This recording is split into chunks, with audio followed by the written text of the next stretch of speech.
Lefe é suede, ayaulela mema, fiel é Deus, aleluia, amém? Essa manhã eu quero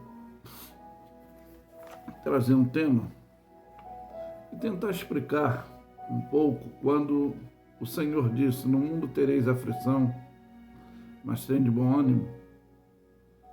Eu sei que traumas é uma danificação psicológica, mas quero falar de uma condição social que a Bíblia fala. Fala que alguns tiveram, enfrentaram, conviveram, adaptaram-se e teve que aceitar, porque fomos chamados. Pois hoje também dentro dessa corrupção espiritual ou política, que tem essa deformidade dessa ação luciferiana imperativa, é por isso que eu prismo pelo dom de discernimento, tá? E nós vamos basear o nosso tema no Evangelho segundo São Mateus, capítulo 24, versículo 14, que diz que muitos são chamados e poucos escolhidos, que são os designados, tá? Quando fala muitos são chamados e poucos escolhidos, que são os designados dentre os escolhidos, que é indicado ou nomeado, tá? A uma posição que representa a autoridade celestial, que são determinados especificamente, designados a exercer grandes cargos ou funções na área física ou espiritual. É ser um exemplo de obediência no que foi constituído a governar, uma função determinativa, como dos apóstolos, os primeiros alunos de Jesus, que tiveram presente aprendendo com Jesus, que apóstolo é aqueles que tiveram presente aprendendo com Jesus. Discípulo é o que ele mandou formar, né? Que hoje tornou-se uma titularidade distorcida, discípulo. E hoje muitos querem título também de apóstolo, mas apóstolos foram os primeiros alunos, e nós somos discípulos. Então, hoje também, a função específica que ele determinou para a gente fazer, nós temos como titularidade, né? É o que está em Marcos 16, de 15 a 18, também no Evangelho segundo São Mateus, né? Que ele ordena especificamente para irmos e pregar o Evangelho a toda criatura. Aquele que crer e for batizado será salvo, aquele que não crer já está condenado. Não fazer acepção, mas pregar a todos o Evangelho, anunciar a todos, divulgar a todos. Então, dentre cada chamado haverá sempre um escolhido. É por isso que não é tão importante ser chamado, é ser escolhido. Poxa, mas como é isso, pastor? Chamado existe muitos, mas escolhido existe poucos, como eu já especifiquei. Foi por isso que Jesus deu exemplo de qualitatividade. Como é isso? Aí há uma diferença entre o chamado e são poucos escolhidos. A gente pode tomar como base o livro de Efésios, capítulo 4, tá? A gente vai ler aqui, Efésios 4, o versículo de 1 em diante, diga aqui, ó. Rogo, pois, irmão, eu, preso do Senhor, que andeis como digno da vocação que foste chamado, com toda a humildade e mansidão, com longanimidade, suportando-vos uns aos outros, é o que hoje é intolerância. Ela não tem mais essa harmonia, às vezes ministerial, né? Falta de intolerância. mas suportando uns aos outros em amor, né? Procurando guardar a unidade do Espírito pelo vínculo da paz. Há um só corpo, há um só Espírito, como também foi chamado em uma só esperança da vocação. Há um só Senhor, uma só fé, um só batismo, um só Deus, Pai de todos, o qual é sobre todos e por todos em todos, né? Mas a graça foi dada a cada um segundo a medida do dom de Cristo. É isso que muitos têm que estar atentos. Pelo que diz o Senhor, que subiu ao alto, levou o cativo ao cativeiro e deu dons aos homens. Para isso ele subiu, que senão, o que também antes tinha descido às partes mais baixas da terra. Aquele que desceu e também é o mesmo que subiu acima de todos os céus, para cumprir todas as coisas. Ele mesmo deu uns para apóstolos, outros para profeta, outros para evangelistas e outros para pastores e doutores. Aí, quando especificamente eu digo que tem os escolhidos dentro do chamado, e quando eu te falei, ou eu estou dizendo que eu prismo pelo dom do discernimento para entender, saber qual é a boa, perfeita, agradável vontade de Deus para nossas vidas ministerial. O segundo ponto, dentro dessa adversidade, são os dons espirituais. É o que está em 1 Coríntios, né? No capítulo 12, e vai nos fazer a referência. E aqui diz, acerca dos dons espirituais, não quero, irmão, que sejais ignorante. Vós também sabeis que era um gentio levado pelos ídolos mudos, conforme eras guiados. Porquanto vos quero fazer compreender que ninguém que fala pelo Espírito de Deus diz que Jesus é maldição, anátema. E a ninguém que pode dizer que Jesus é o Senhor, senão pelo Espírito Santo, né? Ora, há diversidade de dons, mas o Espírito é o mesmo. Há diversidade de ministério, né? E o Senhor é o mesmo. Há diversidade de operação, mas o mesmo Deus é que opera tudo em todos. Mas a manifestação do Espírito é cada um para qual for útil. Porque a um pelo Espírito é dada a palavra da sabedoria, a outro a palavra, né, pelo mesmo Espírito da ciência, e a outro pelo mesmo Espírito a fé, a outro pelo mesmo Espírito dons de curar. Aí ele vai dizer a outro operações de maravilhas, a outro profecia, a outro o dom de discernimento de espírito, que é necessário a gente buscar mais vezes com frequência. A outra variedade de língua, que hoje é meio complicado, hoje há muita emoção, que não tem interpretação. Pode estar se falando da glossolália e pode estar se falando, né, de ser poliglota, né? E é muito complicado, mas que tem que haver interpretação de língua. Por quê? Mesmo um só Espírito que opera todas as coisas, repartindo particularmente a cada um como quer.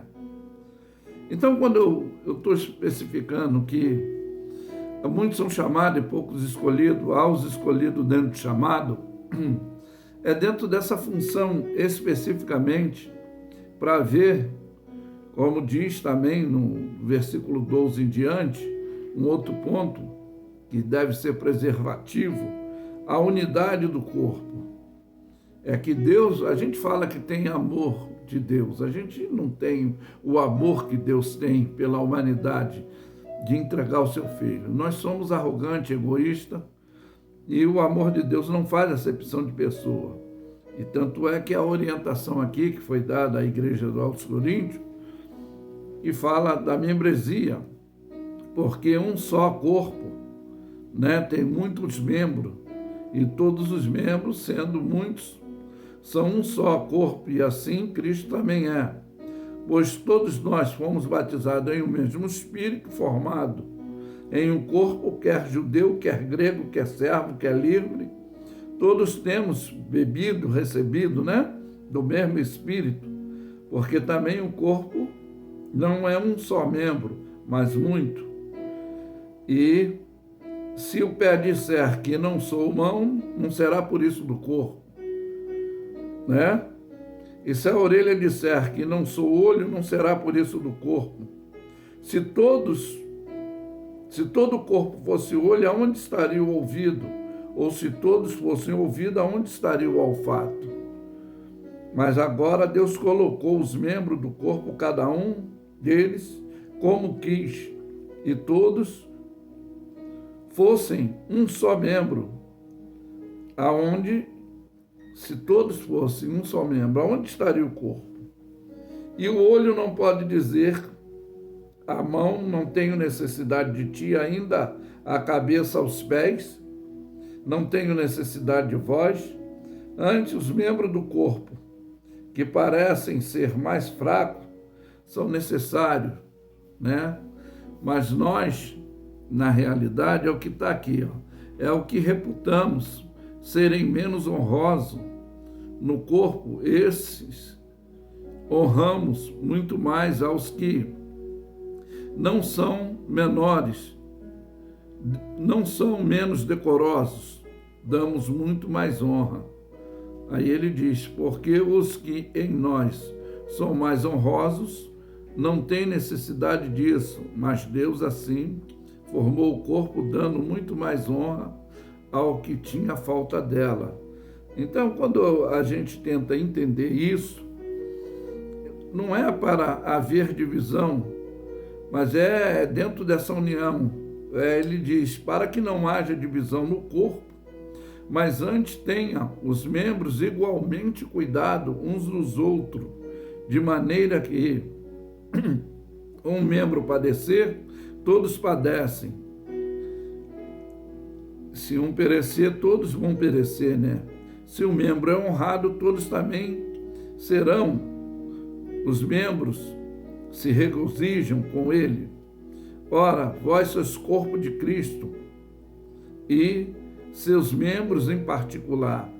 A uns pôs Deus na igreja, primeiramente apóstolo, segundo lugar profeta, terceiro lugar doutores, depois milagre, depois dons de curar, socorros, que é o dever desse quarto amor, o amor ao próximo, que devemos exercer essa função, mas somos egoístas. Às vezes, não exercemos o amor ao próximo, que é o amor de Deus, né? Então, vai nos falar aqui que esse amor ao próximo nós temos que ter, né? Então, esse dom de curar, o dom de socorrer, dom do governo e variedade de língua, aí ele vai especificamente dizer, porventura são todos apóstolos, são todos profetas, são todos doutores, são todos operadores de milagre, têm todos os dons de curar, falam todos diversas línguas, aí é grosolália? Não, está falando que aqui há uma necessidade, interpretam todos, procurai com zelo os melhores dons e eu vos mostrarei um caminho mais excelente. E dentro dessa mesma visão, no capítulo 14, também há outro ponto, que ele fala da excelência da caridade, que é esse amor, quarto amor, que nós conhecemos dentro da cultura grega, o amor ágape, o amor de Deus, que eu estou falando que nós não temos o amor de Deus, nós somos egoístas. Você pode até não aceitar a minha fala, mas nós fazemos acepção, nós escolhemos, e Deus não faz acepção, então já está aí. Né? Quando nós falamos, somos cheios do Espírito Santo, não, o Espírito Santo de Deus doutrina o nosso, porque nós pensamos mal, na hora da raiva falamos sem pensar, sem parar antes, para ser tardio no falar, e rápido no pensar, ser prudente, ser simples, não tomamos as atitudes que a Bíblia nos orienta, que é a base. Então não vem dizer que sou cheio do amor de Deus, não. É o conflito que Paulo fala do homem interior, no exterior. Então, aqui no capítulo 14, ele vai falar desse amor, que é a caridade, né?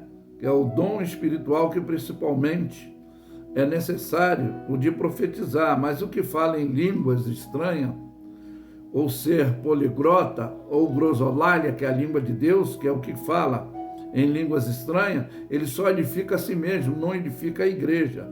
Mas a profecia edifica a igreja, ela tem a finalidade, a profecia, de exortar, que é a orientação para edificar a igreja e para salvar. Dentro do versículo 12 desse capítulo 14, diz assim também, vós, como desejais dons espirituais, procurai sobrepujar, ou seja, buscar mais, melhorar neles para a edificação da igreja, não para querer aparecer, mas para que isso venha a ter edificação. Aí ele fala de menino dentro dessa situação, que é hoje a competitividade, a rivalidade, por esse questionamento de um ser chamado a uma função específica, que é escolhido dentro do chamado.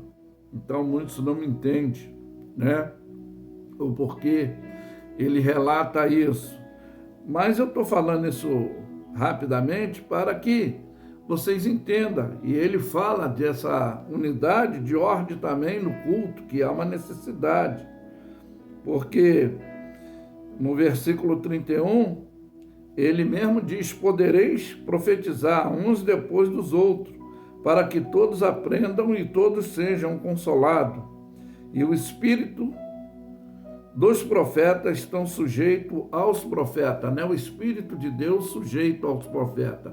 Ou seja, o Espírito de Deus doutrina o nosso espírito, dentro desse equilíbrio, falar na hora que tem que falar, né? Não na emoção, mas dentro da razão. Por quê? Deus não é Deus de confusão, senão Deus de paz. Em todas as igrejas do santo, tá?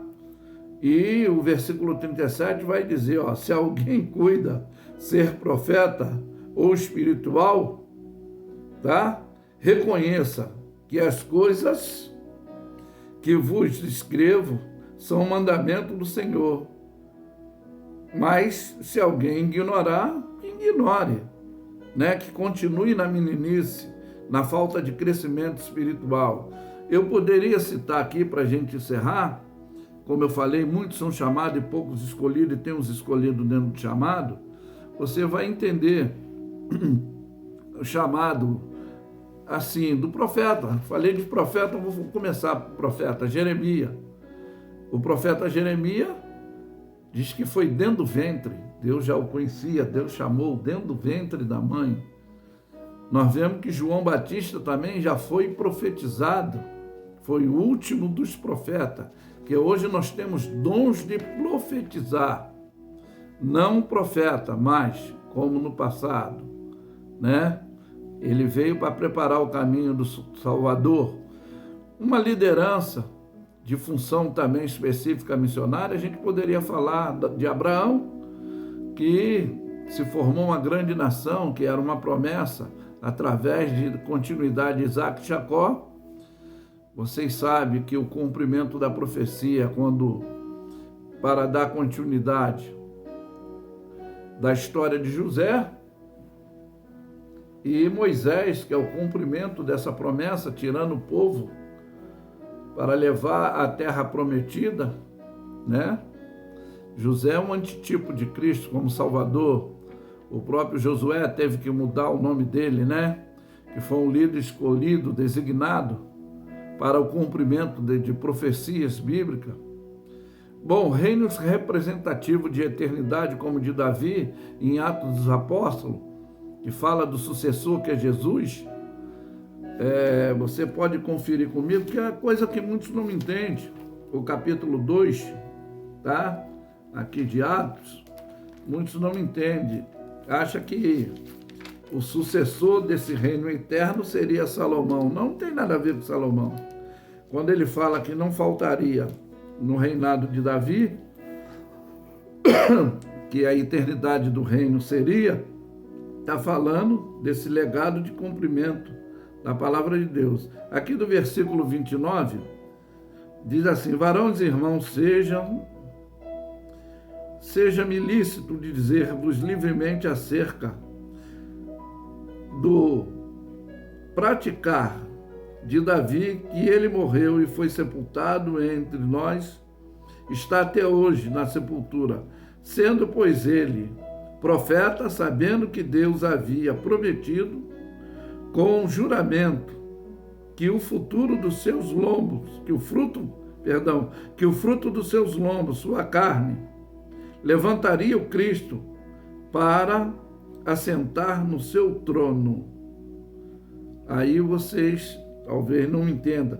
E nessa previsão diz da ressurreição de Cristo, que a sua alma não foi deixada no Hades, nem a sua carne viu a corrupção. Deus o ressuscitou, este Jesus, do que todos somos testemunha, e de sorte que, exaltado pela destra de Deus, e tendo recebido do Pai a promessa do Espírito Santo, derramou isso sobre vós. Agora vedes e ouvides, tá? Porque Davi não subiu ao céu, mas ele próprio diz e disse: o Senhor ao meu Senhor, assenta-te à minha direita, até que ponha os teus inimigos por escabelo dos teus pés. E saiba, pois com certeza, que toda a casa de Israel, que é esse Jesus a quem vós crucificaste, Deus o fez o Senhor e é Cristo. Então, a continuidade do reino e a eternidade estaria em Jesus. Um sucessor não seria Salomão. Eu sei que nesses últimos tempos surgirão falsos profetas, que se dizem profetas, conforme eu falei, a dom de profetizar, falsos doutores, que apostatarão alguns da fé, dando ouvido a espíritos enganadores, a doutrina de demônios, são esses falsos doutores. Então observa que tem aqueles que são chamados entre os escolhidos, mas tem hoje os que se escolhem, e eles não têm nada com o reino de Deus, eles têm com a corruptibilidade, que é a vontade de manipular e distorcer dentro dessa unidade relativa, que cada um foi chamado especificamente para uma função, que reconheça. Então eu vou deixar aqui para encerramento, que cada um procura saber qual é a boa, perfeita, agradável vontade de Deus na sua vida, para você saber gerenciar ministerialmente a sua função dentro da igreja, que você não precisa talvez ter cargo para fazer uma função missionária de ir pregar o evangelho, e muitos são preocupados com titularidade, mas exerce a função dentro do reino celestial. Não estou falando agora de denominação agremiativa, estou falando da chamada específica que Deus tem contigo. Porque muitos talvez não estão dentro de uma denominação agremiativa, mas estão fazendo obra social, profilática, filantrópica, exercendo a função específica da unidade, do amor ao próximo, é um chamado, é o que muitos não vão entender, que diz que vai haver menos rigor para Sodoma e Gomorra no dia do juízo, né? Então, nem todos que tomam a sua cruz quer levar a sua cruz, acha que tão pesada. Então, são essas situações ministeriais que talvez alguns são chamados e realmente passa por tal uma condição, por posição, não só pela nossa ansiedade, mas por não entender, às vezes, que o nosso pensamento não é o de Deus, o nosso caminho não é o de Deus, e pode mexer, abalar o nosso psicológico, pode mexer com algumas situações, nos constranger, mas Deus sempre tem o melhor. E quem tentará acusação contra os escolhidos de Deus? É Deus quem o justifica, e antes foi Cristo quem morreu por todos nós, né? Que fica rapidamente essa expressão aí, dentre muitos são chamados e poucos escolhidos, mas tem esses escolhidos dentro chamado para a função específica. Que Deus abençoe. Eu afirmo que Lefi é suede ayaulela mema. Fiel é Deus. Aleluia. Amém? Tenham todos um início de ano abençoado, né? Que você possa entender qual é o seu chamado. Amém? Que Deus abençoe. Dos teus